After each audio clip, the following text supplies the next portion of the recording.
Olá, meu nome é Isabela Capra, vou dar início à nossa apresentação sobre miopatias. Nós somos do 7º semestre A, apresentando para a disciplina de Neurologia. Aqui estão os nomes e os RAs de todos os integrantes do nosso grupo. Meu nome é Felipe e eu vou falar um pouco sobre a anatomia do músculo esquelético. Primeiramente, nós temos o sistema motor somático como um todo, que é composto por toda a musculatura esquelética e os nervos que a controlam. O comando direto da contração muscular acontece através dos neurônios motores inferiores, ou alfa-motoneurônios. Esses alfa-motoneurônios, eles compõem a raiz ventral do nervo espinhal, que vai deixar a medula para inervar as fibras musculares. Um único alfa-motoneurônio inerva diversas fibras, e essas estruturas elementares do controle motor são chamadas de unidades motoras, como representado na figura, um único neurônio inervando diversas fibras. No contato direto do neurônio motor com a fibra muscular ocorre a junção neuromuscular, uma sinapse especializada entre o nervo e o músculo esquelético. O tecido muscular ele é constituído de células cilíndricas, as fibras musculares, que contêm grande quantidade de filamentos proteicos, cujo arranjo torna possível a transformação de energia química em mecânica. As fibras musculares elas estão agrupadas em feixes de fibras, que por sua vez são organizadas em conjuntos de feixes que vão formar a estrutura do músculo como um todo. Cada fibra muscular contém milhares de filamentos cilíndricos, as miofibrilas, que são formadas pela sequência repetitiva de sarcômeros, responsáveis diretamente pela contração muscular. Os sarcômeros contêm 4 proteínas principais que formam seus miofilamentos: miosina, actina, tropomiosina e troponina. Os miofilamentos dividem-se entre grossos, formados de miosina, e finos, formados pelas outras 3 proteínas. O músculo também apresenta algumas estruturas que são especializadas em conduzir a despolarização através do interior do músculo. Os túbulos T são invaginações tubulares que transmitem a despolarização de membrana para o interior da célula, enquanto o retículo sarcoplasmático, que é integrado aos túbulos T, armazena os íons cálcio, que serão liberados pela despolarização da membrana. Meu nome é Clara de Matos Porto e eu vou falar sobre a fisiologia muscular. Bom, tudo começa quando o sistema nervoso central envia um sinal de acetilcolina para os músculos esqueléticos, através de neurônios motores somáticos. Chegando na região da junção neuromuscular, os receptores nicotínicos reconhecem esse sinal de acetilcolina e o transformam em um sinal elétrico, o que resulta na contração do músculo esquelético. Ao lado temos essa imagem que mostra todo esse caminho. Especificamente, esse processo ocorre da seguinte forma: o potencial de ação chega no túbulo T, ocorre uma alteração do receptor de hidropiridina, os canais de cálcio se abrem, portanto, os níveis de cálcio aumentam no citossol da actina, ocorre uma ligação entre cálcio e troponina, formando um complexo TNCA+, que repele tropomiosina. E essa ação de repelir acaba expondo o sítio de ligação da actina G para a cabeça de miosina. Ocorre, portanto, uma ligação entre miosina e actina, a ATP sofre uma hidrólise, formando ADP mais P, e o que gera um movimento de força, e faz com que haja uma movimentação do filamento de actina, uma sobreposição dos filamentos grossos e finos, e encurtamento do sarcômero, e, portanto, a contração muscular. Aqui temos 2 imagens, uma em desenho e a outra real, né? Mostrando o músculo relaxado e o músculo quando contraído, ao lado direito também. Meu nome é Bianca Chacon Desotti e vou falar sobre as miopatias inflamatórias. As miopatias inflamatórias ou miosites são divididas em 2 categorias: as de etiologia conhecida, que são as infecciosas, e as idiopáticas, que são divididas em polimiosite, dermatomiosite e miosite por corpos de inclusão. Todas essas doenças têm em comum um infiltrado inflamatório no tecido muscular esquelético e fraqueza muscular. Elas são consideradas relativamente raras, tendo uma incidência estimada em um caso novo para cada 100.000 pessoas. A polimiosite e a dermatomiosite são consideradas doenças autoimunes porque estão frequentemente associadas a outras doenças autoimunes e, em ambas, a soropositividade para autoanticorpo e resposta positiva à terapêutica imunossupressora. O tratamento tem como objetivo diminuir a inflamação nos músculos e em outros tecidos afetados, por meio de corticosteroides e imunossupressores. Os corticoides devem ser mantidos até haver uma boa resposta clínica e laboratorial, com normalização da creatinoquinase por 4 a 8 semanas. Também é recomendada a prática de fisioterapia para minimizar sequelas referentes à contratura muscular e às deformidades articulares. A polimiosite é mais prevalente em mulheres na fase adulta. Sua fraqueza muscular é proximal, simétrica e progressiva, podendo estar ou não acompanhada de dor e podendo evoluir com atrofia e fibrose muscular, sendo que os sintomas de instalação rápida cursam de forma grave e fulminante.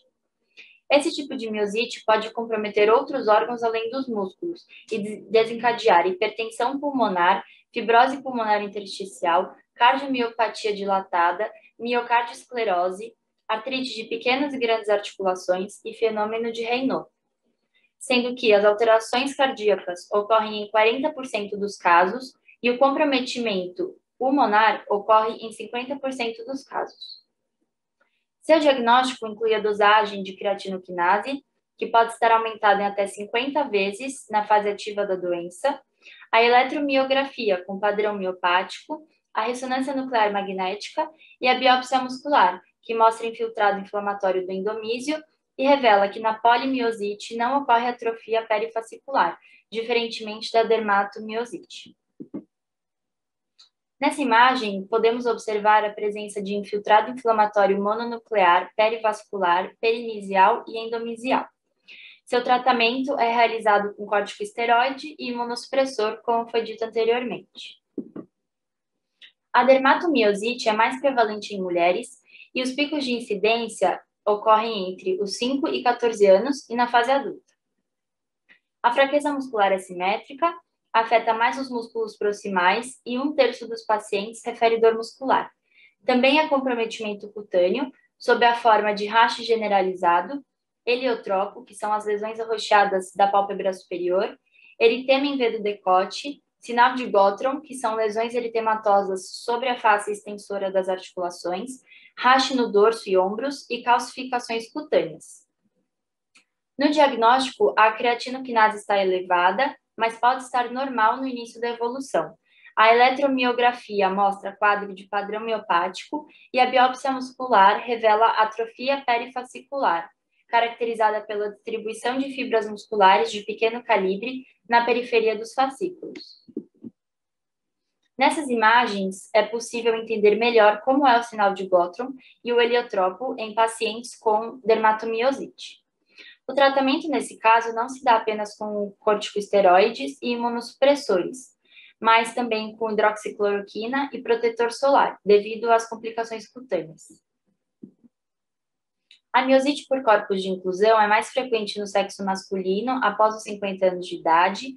A fraqueza se inicia de forma distal e, com a evolução da doença, progride para a musculatura proximal. A atrofia e fraqueza muscular são assimétricas e não há presença de dor no quadro, sendo que os reflexos profundos estão diminuídos ou ausentes. Sua progressão é lenta, mas pode haver limitação, até restrição à cadeira de rodas. No diagnóstico, a creatinoquinase está normal ou pouco elevada, a eletromiografia com padrão miopático e processo neurogênico associado, a biópsia muscular revela variação do calibre das fibras, infiltrado inflamatório endomisial, fibras não necróticas invadidas por macrófagos e, o mais importante, a presença de vacúolos com inclusões eosinofílicas na fibra muscular. É importante deixar claro que apenas a biópsia muscular não é suficiente para ser diagnóstico definitivo. Quanto ao tratamento, como essa miosite não é responsiva à administração de corticosteroides e imunossupressores, seu tratamento é empírico. Porém, por ser uma doença progressiva e incapacitante, o uso dessas medicações é justificável. Meu nome é Adriana Ávila e hoje eu vou falar um pouco das miopatias infecciosas, que são miopatias inflamatórias com agente infeccioso identificado. Esses podem ser vírus, bactérias, fungos ou parasitas. Elas estão relacionadas a condições sanitárias, econômicas, culturais e hábitos alimentares e acometem principalmente indivíduos imunossuprimidos.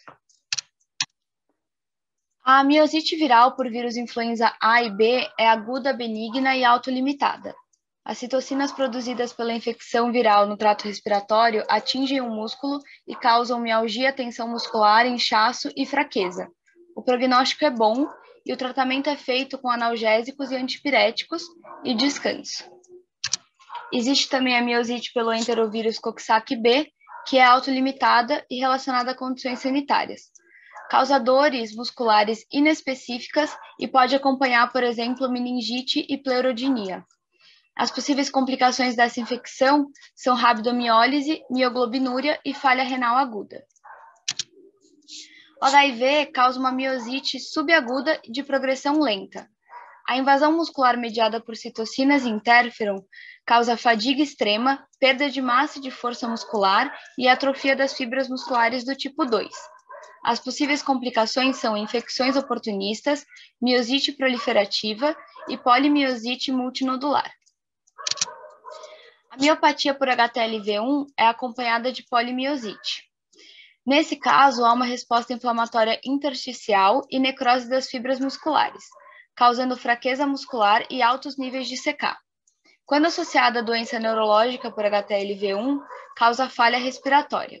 A maior questão dessa miopatia é a dificuldade de seu tratamento, já que não há uma terapia efetiva. Trazendo agora para um contexto atual, estudos indicam que o SARS-CoV-2, o vírus responsável pela COVID-19, também causa uma miopatia difusa, fadiga e diminuição da força muscular. Acredita-se que pacientes acometidos por essa doença sofram de sequelas musculoesqueléticas e perda de massa muscular. Também existem outros vírus que podem causar miopatias infecciosas, como o vírus sincicial respiratório e o vírus da herpes zoster, entre outros. Entrando em miosites bacterianas, a piomiosite é causada pelas bactérias Staphylococcus aureus, Streptococcus pyogenes, Salmonella e Pneumococcus. Mais frequente em clima tropical e acomete mais idosos acamados, usuários de drogas injetáveis e indivíduos imunossuprimidos. Pode estar associada com trauma, malnutrição, diabetes mellito, osteomielite e forma uma área de supuração no músculo com formação de abscesso, causando um inchaço doloroso, febre e leucocitose. Os músculos mais acometidos são quadríceps, glúteo, peitoral maior, bíceps, ilho-psoas, gastrocnêmio e musculatura abdominal. O diagnóstico é feito por exames de imagem, porém é necessária a biópsia muscular ou do conteúdo do abscesso para a confirmação. O tratamento é drenagem cirúrgica e antibióticos. Na miosite por Clostridio, há uma contaminação por Clostridium welshi, de punções, e fraturas e queimaduras. O Clostridio libera toxinas e enzimas que causam uma gangrena gasosa, através da necrose de fibras musculares, congestão vascular, exsudação de fibrina e infiltração leucocitária. Os sinais e sintomas podem ser tanto locais, como dor e inchaço, quanto sistêmicos, levando inclusive à sepse. A miosite maligna necrosante é causada pelo Streptococcus pyogenes beta-hemolítico do grupo A. Esse agente etiológico possui estratégias de evasão das defesas imunológicas do hospedeiro, tornando inclusive mais difícil o diagnóstico dessa doença. É uma doença possivelmente letal que cursa muitas vezes com choque e falência de múltiplos órgãos. Para o seu tratamento é necessário suporte hídrico e nutricional, antibiótico terapia e cirurgia. As miosites bacterianas cursam também com outras doenças, como a tuberculose, a doença de Lyme e a leptospirose, entre outras.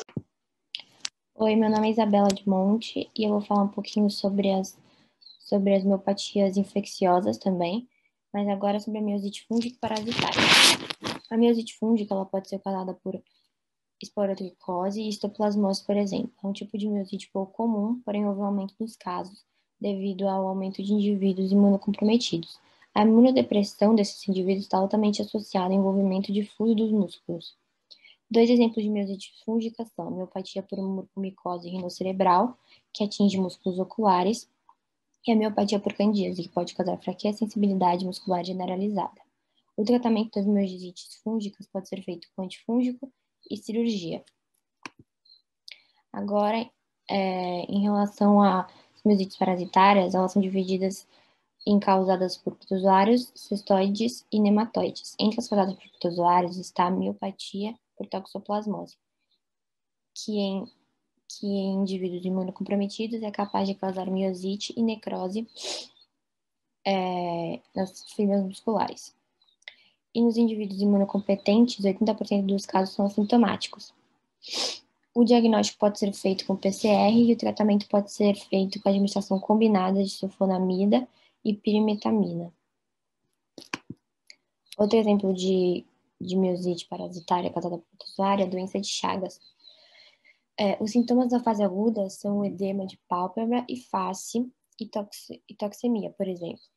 Da fase crônica, são visceromegalias e inervação muscular. O diagnóstico pode ser feito por diversos exames, como parasitários diretos ou indiretos, sorológico e hemocultura. O tratamento pode ser feito por nifortimox e benzimidazol. A malária também pode causar miosite, já que o Plasmodium falciparum, especificamente, pode causar danos no músculo esquelético, principalmente a necrose na fase aguda. O diagnóstico é feito pela microscopia de gota espessa de sangue e o tratamento é com fosfato de cloroquina e, em casos mais graves, primaquina. Já em causadas por cistoides, tem a cisticercose.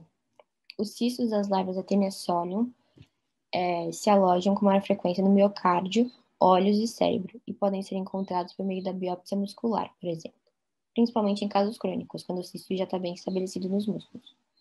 A reação inflamatória ocorre principalmente após a permeação do fluido que está contido no cisto. Após a degeneração desse cisto, esse fluido ele sai do cisto. O quadro clínico varia, porém o mais comum é mialgia, febre, cefaleia e vômito durante a fase aguda. A detecção pode ser feita com exames que detectam anticorpos específicos. O tratamento pode ser medicamentoso ou cirúrgico. Outro exemplo seria a hidatidose, que ocorre após larvas penetrarem no músculo estriado, por exemplo. Elas penetram em outros músculos também e órgãos. Os sintomas dependem da quantidade e da localização desses cistos, e o diagnóstico pode ser feito por meio de exames de imagem e além de técnicas sorológicas. O tratamento pode ser cirúrgico e medicamentoso. Por fim, as causadas por nematóides, que um exemplo é a triquinose. Como a triquinose ela é causada pela ingestão de carne mal cozida ou crua de porco, essas larvas são capazes de penetrar no diafragma, bíceps, músculo peitoral, ossos oculares e gastrocnêmio, por exemplo. Os sintomas estão divididos em duas fases. Na fase inicial, que o indivíduo apresenta diarreia, vômito, cólica abdominal e febre. E os tardios é dor e sensibilidade muscular, fraqueza, febre, dor de cabeça, inchaço da face. O diagnóstico também é feito com testes sorológicos e o tratamento pode ser feito com antiparasitários, analgésicos e corticosteroides. Oi, eu sou a Isabela Clara Sotti, eu vou falar um pouquinho sobre as miopatias degenerativas. Existem vários tipos de miopatias degenerativas, mas a gente optou por falar das 5 principais, sendo elas a distrofia de Duchenne, de Becker, a distrofia muscular das cinturas, a distrofia fáscio-escapulohumeral e a distrofia de Emery-Dreifuss. Bom, vamos lá. O que são essas miopatias degenerativas? Elas possuem elas são determinadas geneticamente, apresentam todas déficit motor, uma hipotrofia e uma hipotonia muscular. Os reflexos eles estão diminuídos ou ausentes. O diagnóstico de todas elas, como é feito? Principalmente através do quadro clínico, mas também através da eletroneuromiografia e, em alguns casos, biópsia muscular. Essa biópsia, ela identifica a presença, a diminuição ou a ausência de algumas proteínas, como a distrofina, que é responsável pela formação da membrana da célula muscular. Em algumas situações em que você já determinou o gene responsável pela distrofia, um estudo genético é interessante. Tratamento. Não existe um tratamento medicamentoso específico. Algumas dessas patologias, vou falar um pouquinho mais para frente, podem ser tratadas com corticoide, mas, em geral, fazer fisioterapia para tentar abrandar ou diminuir a progressão da doença. Bom, agora a primeira que eu vou falar é a distrofia muscular de Duchenne. Ela é a forma mais grave e mais comum, né, da distrofia muscular. Tem uma etiologia genética, é uma herança de caráter recessivo ligada ao cromossomo X. Né, ocorre a mutação no gene XP21, em que há uma ausência grave da proteína distrofina. Né, a ausência mais importante presente nas distrofias. A gente decidiu falar um pouquinho sobre a incidência também. Então, no Brasil, a incidência ela é de 3 a 5 a cada 15 mil nascidos vivos do sexo masculino. E a incidência no sexo feminino ainda é incerta por se tratar de uma herança, né, do cromossomo X. As manifestações clínicas. Ela começa ainda nos primeiros anos de vida e evolui muito rapidamente. É uma hipotonia progressiva dos músculos proximais e membros inferiores, em que se geram contraturas, flexão dos membros, escoliose, e tudo isso é causado por conta da degeneração da fibra muscular que está ali. As crianças apresentam a marcha anserina e uma hiperlordose lombar, e elas têm grande dificuldade para correr, andar e saltar, então esse diagnóstico ele é feito bem no comecinho da infância da criança. Aos 12 anos, a maioria já necessita de cadeiras de rodas, né, por conta dessa evolução rápida. Pode ocorrer também a pseudohipertrofia de panturrilhas, que na verdade é o tecido muscular que foi substituído por tecido fibroso e gordura. Então, pela morfologia, quando você olha, parece que é uma hipertrofia muscular, mas não é. Pode ter acometimento cardíaco, como na cardiomiopatia dilatada, e também a criança pode desenvolver anormalidade de condução e arritmias, além do comprometimento respiratório. A gente tem que lembrar que acomete as fibras musculares e também fibra muscular lisa, né? Em geral, a criança falece devido à complicação respiratória. Então, né, a gente vê uma atrofia muscular importante, mas o que diminui muito a qualidade de vida, mas normalmente não é a causa da morte. A causa da morte principal são as complicações respiratórias entre os 20 e 30 anos. O diagnóstico, como eu já disse, ele é clínico, eletroneuromiografia e biópsia, pode ser feito estudo genético, e nesse caso a enzima CK costuma estar alta. Para tratamento, de modo a melhorar a força, a massa muscular, essa função pulmonar e diminuir essa progressão da doença, né, tentar diminuir a velocidade dela, você pode usar a prednisona ou o deflazacort. IECAs e beta-bloqueadores, eles podem ajudar a prevenir ou desacelerar a miocardiopatia. A distrofia de Becker, ela é muito semelhante à distrofia de Duchenne, né, ela tem uma frequência de 1 a cada 20 mil indivíduos nascidos vivos, e ela também é ligada ao cromossomo X. Os miócitos, em compensação, eles possuem uma quantidade de distrofina normal, ou um pouco diminuída, e a estrutura anormal, né? Na distrofia de Duchenne, você vê que quase não há produção de distrofina, e na de Becker, essa produção ela pode ser normal, pode ser diminuída, mas a principal causa é porque a estrutura da proteína fica alterada. Cerca de 65%, né, dos afetados pela distrofia de Becker também têm deleções do gene da distrofina. Aí aqui embaixo coloquei uma imagem que fala que é uma comparação, né, entre a distrofia de Becker e a distrofia de Duchenne. O quadro clínico, o início é variável, ele pode começar desde a primeira infância até a 4ª década de vida do paciente. Ao contrário de Duchenne, uma evolução lenta. A deambulação, né, ou seja, a capacidade de andar, costuma ser preservada até os 15 anos e muitos permanecem assim até a vida adulta. Os acometidos vivem um pouco mais, entre 30 e 40 anos. O diagnóstico é realizado do mesmo jeito. O tratamento também pode-se utilizar corticoide para reduzir a inflamação. E aí cabe ao médico ponderar sobre os efeitos adversos. Né? Você tem que considerar que essa pessoa com a distrofia de Becker vai viver mais e a longo prazo qual vai ser o efeito sistêmico desse corticoide tomado por tantos anos. Agora um pouquinho sobre a distrofia muscular das cinturas. Ela geralmente é uma herança cromossômica, autossômica recessiva, porém existem 9 formas recessivas e 5 dominantes. Então foi aquilo que a gente falou no começo, não vai ser exatamente do mesmo jeito sempre. E também envolve a proteína associada à distrofina. As suas manifestações são: costuma ter o início na 2ª ou na 3ª década de vida. A evolução ela é variável, porém nos casos em que o início é precoce, ela costuma evoluir rapidamente, como no caso da distrofia de Duchenne. E o paciente apresenta déficit motor, hipotrofia e hipotonia progressivos em músculos da cintura escapular ou pélvica. O diagnóstico é feito através do quadro clínico, da eletroneuromiografia, da biópsia e do estudo genético. Agora a distrofia fácio-escapulohumeral. Aqui nessa imagem à direita, aqui embaixo, você consegue ver bem como que ela se manifesta, né? Ali com essa elevação das escápulas. Ela é a terceira forma mais comum de distrofia, tem uma prevalência de 1 a cada 20 mil nascidos vivos. É uma herança autossômica dominante em que se tem uma alteração do quarto cromossomo, em que há um aumento da transcrição do gene DUX4 na região 4q35. Acredita-se que essa superexpressão do gene, ela propicia um ambiente tóxico para o músculo, fazendo com que ocorra a morte celular e a distrofia das células musculares. As manifestações costumam ser de evolução lenta, o paciente tem fraqueza facial, dificuldade em protrair os lábios e em fechar os olhos. Há comprometimento também dos músculos, dos braços e dos ombros, o que gera essa escápula alada, como a gente consegue ver aqui na imagem. Em alguns casos, há também a hiperlordose e uma manifestação de pé caído. Bom, e o diagnóstico? Igualzinho aos outros. O tratamento não existe, hoje, né, não existe evidência de segurança e eficácia para tratamento farmacológico da distrofia fácio-escapulohumeral. Quanto às escápulas aladas, você pode optar por uma correção cirúrgica, além da utilização de órtese para o pé caído, caso essa condição esteja presente. Aí eu coloquei uma observaçãozinha aqui, que em alguns casos o paciente desenvolve uma fraqueza muscular respiratória que pode resultar em insuficiência respiratória e ou retinopatia vascular retiniana exudativa, que é conhecido como a doença de Coats.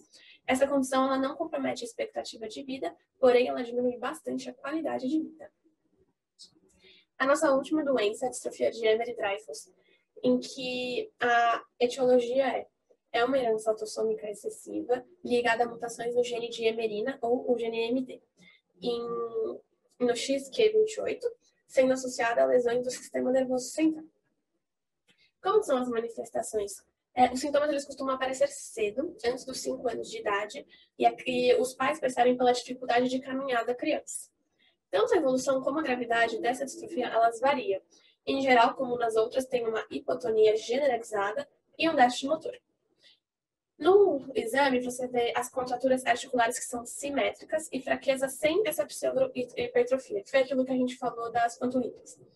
Ele afeta o bíceps e o tríceps, e nas pernas, os músculos mais distais são afetados, são mais afetados do que os proximais. Isso sobre a localização de onde é afetado, se é um músculo proximal ou distal, é muito importante que o médico fique atento, porque ele pode ajudar a diferenciar um diagnóstico do outro. Tem também contraturas que afetam o cotovelo, o joelho, o tornozelo, dedo das mãos e a coluna. Os reflexos eles estão hipoativos ou ausentes, como nas outras. Pode haver uma leve fraqueza facial também.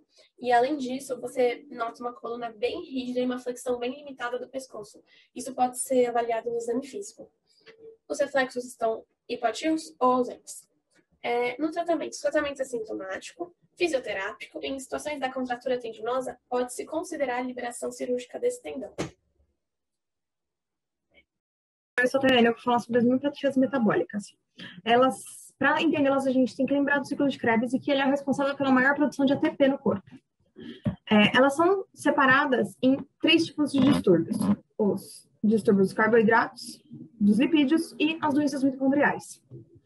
Nós temos a doença de Pompe, que é uma doença lisossomal, que por deficiência da alfa-glicosidase ácida, que é a GAA, tendo acúmulo de glicogênio no lisossomo. Ela vai ter alta mortalidade, ela vai gerar fraqueza muscular permanente dos tecidos muscular, cardíaco, hepático e hepático principalmente. Temos as formas infantil, juvenil e adulta. Na forma infantil, a gente vai ter uma insuficiência cardíaca até 1 ano de vida. Na forma juvenil, a gente vai ter uma fraqueza proximal lenta e progressiva. A sintomatologia mimetiza uma distrofia muscular, então vai ter a hipertrofia das panturrilhas. E a forma adulta, ela acaba sendo menos grave, apresenta sintomas de 30 a 40 anos de idade, e também vai ter fraqueza muscular proximal e é possível um acometimento diafragmático. Para fim diagnóstico, a GA vai estar ausente na forma infantil, reduzida na juvenil e adulta. A gente vai ter a eletroneuromiografia com padrão miopático e fibrilação e descargas miotônicas. No distúrbio lipídico, a gente tem a carnitina, que faz parte da oxidação dos ácidos graxos, principalmente aqueles de cadeia longa. que vão passar para dentro da mitocôndria por meio da enzima CPT, a carnitil-palmitiltransferase. Temos causas não genéticas para deficiência de carnitina, mas quando ela é genética, ela apresenta amiotropia e fraqueza muscular proximal, evoluindo lentamente e é associada a uma fadiga e dor ao exercício. Pode surgir na infância e a fraqueza vem associada a hepatomegalia, insuficiência hepática, com a encefalopatia e até coma. Pré-diagnóstico pode ter aumento da CK, sem mioglobinuria e na eletroneuromiografia vai ter um padrão miopático também, com um acúmulo de gordura na biópsia muscular. E para tratamento, a gente repõe a L-carnitina. Já na deficiência da CPT, os sintomas são mais dor muscular e vai ter mioglobinuria após exercícios exaustivos, após jejum prolongado ou uma dieta rica em gorduras. Ela é grave e frequente porque pode levar a lesão renal. As doenças mitocondriais, elas têm diferentes afecções, mas qualquer que seja a desordem estrutural, ela vai poder afetar os tecidos que demandam mais energia, como o muscular, o cerebral, aí temos o fígado, a retina, os rins, coração. Aí temos a síndrome de Kearney-Sayre, a SKS. Ela é caracterizada pela ptose palpebral, oftalmoplegia, retinite pigmentar e vai ter bloqueio de condução cardíaca, por isso que a gente indica o uso do marca-passo. E o início dos sintomas é pela segunda década de vida. Vai ter fraqueza muscular, ela generaliza com os anos, então vai ter disfagia e disfonia. O óbito vai ocorrer por parada cardíaca. A oftalmoplegia externa progressiva, ela diferencia da SKS no eletrocardiograma, porque não vai ter defeito da condução cardíaca, mas com ausência das manifestações sistêmicas. A síndrome de Pearson é uma síndrome fatal, ela afeta a hematopoiese, o pâncreas, o fígado e os rins, e pode evoluir para a SKS. A MELAS, ela é caracterizada por episódios agudos e recorrentes de déficit neurológico focal e simula quadro de AVC. Predomina na região occipital do cérebro, podendo causar uma cegueira cortical ou as hemianopsias. Aparecem sintomas como convulsões focais, retardo de crescimento, demência e cefaleia recorrente. A MERF, ela é caracterizada por epilepsia mioclônica progressiva. Ela é associada à mioclonia de ação, crises parciais, crises tônico-clônicas e os drop attacks. O paciente também vai ter ataxia cerebelar, demência leve, miopatia com intolerância a exercícios. O diagnóstico é possível pelo quadro clínico, pelo estudo genético e por exames complementares, como a dosagem de ácido lático, que vai vir elevada, independente da gravidade do caso, análise de líquor, que pode ter aumento de proteína na SKS, o ECG, a eletroneuromiografia, tem que lembrar do padrão miopático, a eletroencefalografia, que detecta a normalidade epilética, a tomo de crânio, que vai ter atrofia cortical, sinais de leucoencefalopatia, aumento do quarto ventrículo da cisterna magna, e associada a calcificações dos gânglios de base, nas encefalopatias mitocondriais. A ressonância magnética vai ter lesão difusa, o exame oftalmológico, como já falei, as provas de função hepática e renal pode ter alteração. A biópsia muscular, ela é realizada no músculo esquelético com um estudo anatomopatológico e histoquímico. É um exame fundamental para confirmar o diagnóstico da doença mitocondrial. Tem também estudo do DNA mitocondrial, a dosagem de CK, a avaliação endocrinológica. Até hoje, o tratamento das doenças mitocondriais é paliativo sintomático. Só que a gente prescreve fisioterapia, complexos vitamínicos, cofatores associados. Os mais utilizados é a coenzima Q10, a tiamina, o ácido lipóico, vitaminas E e C, L-carnitina, riboflavina, ácido fólico, biotina. E é bom lembrar que os medicamentos como o valproato e os barbitúricos, eles podem ser evitados porque eles inibem a cadeia respiratória e geram insuficiência hepática. Obrigada. O meu nome é Isabela Borges, vou conversar um pouco com vocês acerca das miopatias endócrinas. Vou detalhar um pouquinho cada uma que eu listei aqui. Então, vamos começar. Sobre miopatia por alteração da tireoide, nós temos a miopatia tireotóxica, começando por ela, por excesso do hormônio da tireoide. Ela acontece por um estado de hipermetabolismo, em que a gente pensaria que aumentaria a eficiência muscular contrátil, mas na verdade a gente tem uma queda da eficiência, né, devido à diminuição do gradiente de concentração da membrana e por aumentar excessivamente os canais de cálcio. O quadro clínico do paciente é um déficit motor proximal de evolução lenta, e o diagnóstico é feito através de uma história clínica e exame físico muito bem detalhados. Vamos pedir TSH, nível de tiroxina, achados eletroneuromiográficos que indiquem uma miopatia e uma biópsia muscular do paciente. O tratamento é um tratamento para hipertireoidismo, para a gente tentar trazer de volta o nível de enzima muscular da paciente de volta para a normalidade. Sobre o hipotireoidismo, nós temos deficiência do T4, que vai prejudicar a função muscular. A gente vai ter atrofia seletiva das fibras do tipo 2. E uma coisa importante aqui é que, diferente do o hipotireoidismo tem um aumento muito grande do nível de CPK no soro. Pode atingir até 1000 vezes o valor normal, podendo ocorrer uma necrose muscular muito intensa no paciente. As manifestações clínicas são miopatia com déficit motor proximal, fadiga, movimentos lentos, mialgia e mioedema. O diagnóstico também é feito através de história clínica, exame físico, os achados eletroneuromiográficos e biópsia muscular. Vamos pedir aqui também TSH e nível de tiroxina. O tratamento vai ser o tratamento para hipotireoidismo com levotiroxina. Sobre excesso de glicocorticoide, então não tem uma etiologia totalmente esclarecida, mas a gente sabe que tem uma atrofia seletiva de certas fibras musculares brancas de resposta rápida. Isso gera uma fraqueza muscular progressiva, inicialmente nos músculos proximais dos membros inferiores. O diagnóstico também vai ser história clínica, exame físico, achado eletroneuromiográfico, biópsia muscular. Tratamento vai ser interrupção da corticoterapia, que depende muito, né, para a gente ter essa miopatia, do tempo, né, que ela vem sendo levada e da dose, que também pode ser muito forte. Por miopatia de Addison, comprometimento do adrenocortical, principalmente por déficit de mineral corticoide, a gente vai ter déficit motor, cãibra, fadiga, principalmente aqui, muito importante, que eu achei para ressaltar, é uma hiperpigmentação cutânea. O diagnóstico também vai ser muito parecido aos anteriores, mas aqui a gente vai pedir dosagem sérica basal de cortisol e de ACTH também, e níveis séricos de eletrólitos. O tratamento vai ser reposição da deficiência desses mineralocorticoides. Sobre vitamina D, hiperparatireoidismo e hipopara. Vitamina D é muito importante para a homeostase do cálcio, para a síntese proteica e também muito importante na cinética da contração muscular. Se a gente tem uma vitaminose, a gente tem uma queda da cinética da contração muscular. No hiperpara, sendo primário e secundário, a gente também vai ter essa fraqueza muscular proximal, hipotrofia dos músculos, dor, fadiga, mialgia. Diagnóstico também através de uma história, um exame físico, a eletroneuromiografia. Vamos pedir níveis séricos de eletrólitos aqui também, PTH e CPK. E a biópsia muscular. Tratamento, a gente vai tratar a doença de base, que no caso é o hiperpara. Sobre o hipopara, a gente tem um estado de hipocalcemia sintomático. Então, vai alterar toda a cascata de contração. A gente tem uma miopatia crônica aqui, né? Câimbras e crises convulsivas. E o diagnóstico também muito parecido com o hipopara.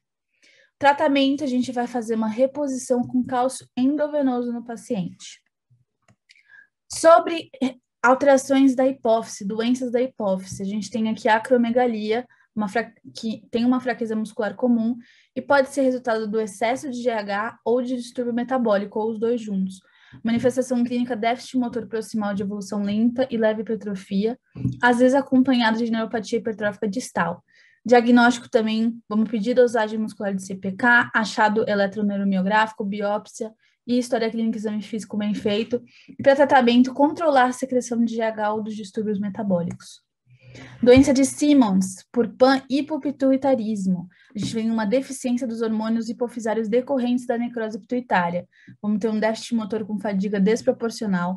O diagnóstico feito também, história clínica, exame físico, achado eletroneuromiográfico, biópsia muscular. E o tratamento vai ser reposição hormonal que está deficiente nesse paciente que apresenta o pan-hipopituitarismo. Meu nome é Maria Carolina e vou falar sobre as miopatias congênitas. As miopatias congênitas são um subgrupo de doenças neuromusculares hereditárias, com um quadro clínico em geral de hipotonia e fraqueza muscular precoces na infância. As principais formas são miopatia nemalínica, centrocor e centronuclear. A miopatia nemalínica é a forma mais comum de miopatia com agregados proteicos, os quais esses, derivados dos filamentos finos dos sarcômeros, possuem formatos de bastões. A causa mais comum de miopatia nemalínica são as mutações do gene da NEB, com padrão de herança autossômica recessiva. A incidência é de cerca de 1 para 50 mil nascidos vivos ao ano. As manifestações clínicas se baseiam nas diferentes formas da doença. Então, a congênita típica, cerca de 50% dos pacientes, é uma forma moderada, com atraso na aquisição dos marcos motores, hipotonia neonatal e fraqueza muscular. Congênita grave, cerca de 10 a 20% dos pacientes. Movimentação espontânea pobre, acinesia fetal, necessitam de suporte respiratório logo ao nascimento e sobrevida após a infância rara. Congênita intermediária, cerca de 20% dos pacientes. Movimentação espontânea e movimentos respiratórios logo ao nascimento, mas acabam evoluindo para uma necessidade de suporte ventilatório precoce. Não chegam a adquirir a marcha. Miopatia nemalínica leve com início na infância, 10 a 15% dos pacientes. Miopatia nemalínica de início no adulto, menos de 5% dos pacientes. Outras miopatias nemalínicas, sendo a principal representante da população amish. O diagnóstico é feito pelo exame clínico, mais os achados histopatológicos na biópsia muscular. Os estudos de imagem eles podem auxiliar na orientação dos músculos e o teste genético pode confirmar o diagnóstico. O tratamento ele é puramente sintomático para melhora da qualidade e sobrevida dos pacientes. Aqui nós conseguimos ver uma biópsia muscular com acúmulo de bastões na periferia da fibra. Miopatia central core. A miopatia central core é aquela definida pela presença de cores que se caracterizam por uma área focal constituída por miofibrilas anômalas no centro das fibras musculares, com perda de mitocôndrias e da atividade oxidativa. As mutações do gene da RYR1 é o mais amplamente associado à doença. Pacientes com miopatia central core e mutação nesse gene estão mais suscetíveis a desenvolver a chamada hipertermia maligna, devido às condições alérgicas. A prevalência da doença até então é desconhecida. As manifestações clínicas têm início na infância, com hipotonia e atraso no desenvolvimento motor, fraqueza predominantemente proximal, com predomínio em cintura pélvica. Associação frequente com luxação congênita de quadril. Há relatos também de falência respiratória e tendência a deformidades ósseas. O diagnóstico é feito pelas características clínicas, mais os achados na biópsia muscular. A ressonância muscular pode auxiliar no diagnóstico e a análise mutacional pode oferecer a confirmação genética. O tratamento ele é basicamente de suporte aos sintomas do paciente e, eventualmente, nos casos das deformidades ósseas, em que há necessidade de correção cirúrgica, tem que atentar à possibilidade e ao risco elevado de hipertermia maligna durante o ato anestésico. Aqui nós conseguimos ver uma biópsia do reto femoral com presença de área focal com perda oxidativa. E, por fim, a miopatia centronuclear, que é uma miopatia congênita, identificada pela presença de fibras arredondadas com internalização dos núcleos e pelo predomínio e atrofia das fibras do tipo 1. Possui uma ampla etiologia, mutações no gene da MTM1, ou herança ligada ao X, no gene da DMM2, autossômica dominante, e no gene da B1-BN1, autossômica recessiva. A incidência da centronuclear ligada ao X é de 1 para 50 mil indivíduos do sexo masculino. Em relação às outras formas, os dados epidemiológicos são desconhecidos.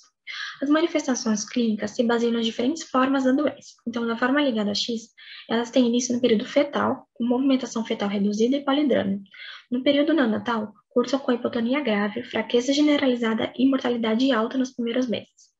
Na herança dominante, a apresentação é variável. Nas crianças, o quadro clínico é mais grave, com fraqueza generalizada, hipotonia, pitose palpebral e oftalmoplegia. Nos adultos, apresentam fraqueza muscular moderada e pitose. Na herança recessiva, cursam com atrofia muscular, fraqueza difusa e atraso no desenvolvimento motor. O diagnóstico é feito pelos achados histopatológicos da biópsia muscular, mais as características clínicas do paciente. O teste genético é necessário para a confirmação e a ressonância pode auxiliar a distinguir as diferentes formas da doença. O tratamento também é basicamente sintomático, é puramente sintomático, sendo necessária uma abordagem multidisciplinar frente aos sintomas do paciente. Na forma ligada a X, normalmente irão depender de ventilação mecânica e cuidados intensivos constantes. Aqui nós conseguimos ver uma biópsia muscular com presença de núcleos centrais nas fibras musculares, característico de miopatia centronuclear. Meu nome é Larissa Almeida e vou falar sobre as miotonias. Bom, a miotonia é um atraso no relaxamento ou contração prolongada dos músculos esqueléticos após uma contração voluntária ou estimulação elétrica. São comuns sinais e sintomas como aparecimento de catarata, calvície, espessamento dos ossos da abóbada craniana e alterações endócrinas. Possui um caráter dominante, com expressividade muito variável, tendência de piora clínica a cada geração de afetados e evolução lenta, o que pode tornar o diagnóstico difícil. As miotonias podem ser divididas em hereditárias e adquiridas. A forma adquirida decorre do uso de drogas, como por exemplo, de azocolesterol. Já as miotonias hereditárias são formadas por dois grandes grupos. O primeiro está associado à distrofia muscular, composto pela distrofia miotônica de Steinert. O segundo grupo reúne as miotonias hereditárias não distróficas, que são elas: as miotonias congênitas, as paralisias periódicas, a paramiotonia congênita e a doença de Schwartz-Jampel. Sobre as miotonias hereditárias. A distrofia miotônica de Steinert é uma doença genética originada por uma mutação no gene DMPK, localizado no cromossomo 19, que causa uma repetição anormal da trinca citosina-timina-guanina. É uma herança autossômica dominante, sendo que alguns portadores não manifestam a doença.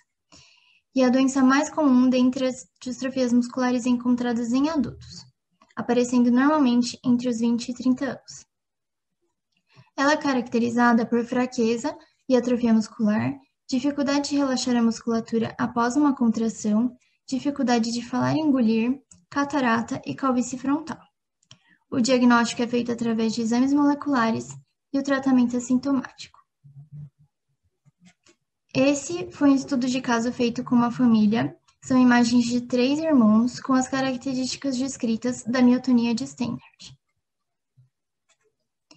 Agora, as miotonias hereditárias não distróficas.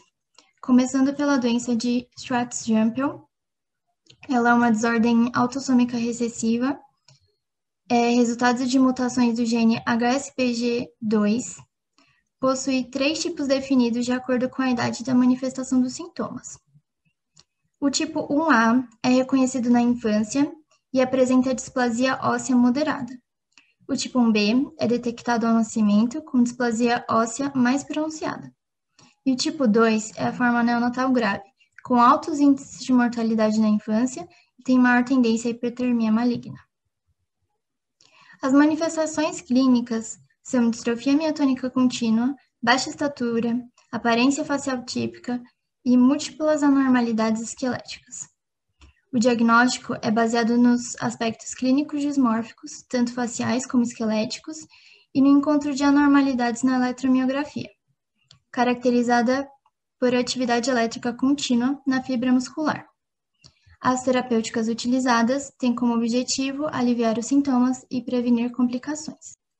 Esse é um caso de um paciente com essa miotonia, que apresenta baixa estatura, face típica e distrofias esqueléticas.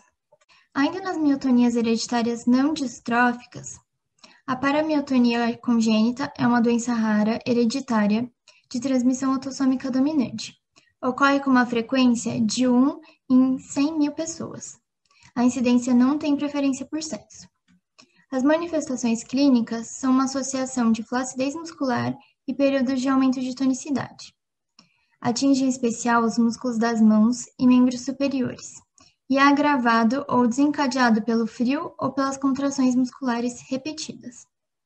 O diagnóstico inclui uma avaliação do estado neurológico, análise bioquímica de sangue, eletroneuromiografia, análise genealógica e, se necessário, procurar mutações do gene SCN4A. O tratamento é sintomático e é comum o uso de anestésicos e diuréticos. Esse é um paciente que estimula a manifestação da miotonia com contração facial e depois com estímulo frio. Eu sou o Lucas e eu vou falar sobre a doença de canais iônicos. As doenças de canais iônicos são conhecidas como canalopatias, que são doenças autoimunes ou hereditárias resultantes de uma atividade defeituosa de um canal iônico específico. As desordens hereditárias são causadas por mutações em genes que codificam essas moléculas, tanto os canais sensíveis à voltagem como sódio, potássio, o cálcio e o cloro. Existem 3 tipos de doenças de canais iônicos. Tem a miotonias congênitas, paralisias periódicas e hipertermias malignas. Eu vou falar um pouquinho sobre as miotonias congênitas, que são doenças multissistêmicas que envolvem a musculatura esquelética, causando fraqueza muscular progressiva e fenômeno miotônico.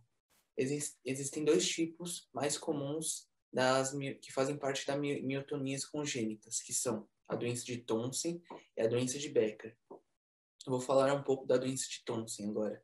O modo de transmissão dela pode ser autossômico dominante e é necessário um gene defeituoso de apenas um dos pais para transmitir o traço para os seus filhos. Os sintomas da doença da Thomsen geralmente começam na infância, aos 2 a 3 anos de idade. Vou falar um pouco da doença de Becker. O modo de transmissão pode ser autossômico recessivo e significa que é necessário um gene defeituoso de ambos os pais para transmitir o traço. Os sintomas da doença de Becker começam entre 4 e 12 anos de idade. E tanto a doença de Becker e Thomsen são causadas por mutações com perda de funções nos genes codificantes para o canal da clorina CLCN1, que desempenha um papel na repolarização da célula muscular. O diagnóstico consiste em eletromiografia, que revela descargas de miotonia em associação com hiperexcitação da membrana da fibra muscular, biópsia muscular, que permite a caracterização detalhada da miotonia e ajuda a orientar o diagnóstico das moléculas e também exames genéticos. O tratamento consiste em sessões de fisioterapia para ajudar na preservação muscular e o uso de medicamentos para aliviar a rigidez muscular. Os pacientes com miotonia congênita têm sua expectativa de vida normal. Eu sou Isabela Sestari. Bom, eu vou falar sobre outro tipo de doença do canal iônico, que são as paralisias periódicas. Elas são crises transitórias de fraqueza muscular generalizada, que podem levar, inclusive, à insuficiência respiratória. As formas clínicas, elas se diferenciam a partir do nível de potássio no sangue do paciente. Então, na forma hipercalêmica, ela é desencadeada pela ingestão de alimentos ricos em potássio, jejum e estresse, e também uma mutação nos canais de sódio do músculo esquelético. A prevalência é estimada de um indivíduo para 200 mil. Tem a normocalêmica, que ela é muito rara e acredita-se que ela é um subtipo das outras. E a hipocalêmica, ela é comumente provocada por uma ingestão acentuada de carboidrato, mas também pode estar relacionada ao álcool, estresse emocional, infecções, frio, e é encontrada mutações no canal de CACNL1A3. A prevalência dela é 1 para 100 mil indivíduos. O diagnóstico das paralisias periódicas é descrição da crise numa anamnese detalhada, a concentração de potássio no sangue e, em casos raros, teste provocativo. As manifestações clínicas da hipocalêmica. O paciente, ele com frequência, depois de um dia vigoroso, de exercícios vigorosos, no dia seguinte ele vai despertar com essa fraqueza. Essa fraqueza ela pode ser leve e se limitar a alguns certos grupos musculares, ou ela pode ser geral e afetar os 4 membros. E as crises, elas duram até 24 horas. E a hipercalêmica, as crises, elas começam a aparecer com 10 anos de idade, elas duram de 15 minutos a 1 hora. A fraqueza, ela tende a ser menos grave do que na forma da hipocalêmica, e tem fatores desencadeantes, que é jejuar, descansar após exercício, ou se exercitar após refeições. Um sintoma muito característico na hipercalemia é a miotonia. Mas, nesse tipo, na forma hipercalêmica, alguns pacientes podem apresentar como único sintoma a miotonia das pálpebras. O tratamento da hipocalêmica é cloreto de potássio em solução via oral, não açucarada, ou administrado endovenoso durante uma crise. E o tratamento da hipercalêmica crises leves, realizar uma refeição rica em carboidratos. Numa crise persistente, medicamentos como diurético tiazida ou albuterol inalado, eles diminuem a concentração de potássio. E no caso de uma crise intensa, administrar cálcio ou insulina e glicose via intravenosa. Outro tipo de doença dos canais iônicos é a hipertermia maligna. Ela é uma síndrome hipermetabólica que vai ser caracterizada por aumento da temperatura, rigidez muscular, acidose e insuficiência de múltiplos órgãos. Ela ocorre por uma desordem do músculo esquelético que está relacionada à liberação descontrolada de cálcio do retículo sarcoplasmático. 2 genes vão estar relacionados com a susceptibilidade dessa doença e pelo menos 4 são identificados no processo de identificação positiva. Os indivíduos suscetíveis, eles respondem mal a anestésicos inalatórios, relaxantes musculares despolarizantes ou uma atividade física em ambientes extremamente quentes. A suscetibilidade ela ocorre igualmente em ambos sexos, ainda que as crises sejam mais comuns em homens. A incidência da HM anestésica em pacientes adultos é 1 para 50 mil e pacientes infantis 1 para 15 mil. O tratamento é a interrupção da exposição dos agentes desencadeantes, administração de dantroleno e medidas de apoio ou preventivas, como, por exemplo, substituir o circuito de anestesia por outro, a hiperventilação do paciente 100%, resfriamento externo, se necessário interno, correção da acidose, redução da hipercalemia, correção das arritmias cardíacas e manutenção da diurese. As manifestações clínicas, elas têm início agudo. Os primeiros sinais e sintomas é ataque cardíaco, hiperventilação, rigidez muscular localizada, cianose, arritmias, sudorese profunda e hipertermia. O diagnóstico, ele é clínico, a partir da anamnese, exame físico, e laboratorial. O laboratorial, a gente pode pedir o CPK em repouso, TCHC e o teste genético. Aqui é a Isabela Capra, vou concluir o nosso trabalho sobre miopatias. As doenças neuromusculares, elas podem ser divididas em 4 tópicos: de acometimento do neurônio periférico, acometimento da junção mioneural, acometimento de raízes e nervos periféricos e acometimento da fibra muscular. O nosso trabalho sobre miopatias entra no acometimento da fibra muscular, que pode ser dividido em genética e adquirida. A genética, como exemplo, estão as distrofias musculares, e na adquirida estão como exemplo as miopatias inflamatórias, miopatias infecciosas, miopatias metabólicas, miopatias tóxicas, miopatias sistêmicas e outras que foram comentadas no nosso trabalho, que são as miopatias endócrinas, as miopatias congênitas, as miotonias e as doenças de canais iônicos. Obrigado pela sua atenção. Aqui estão as nossas referências utilizadas.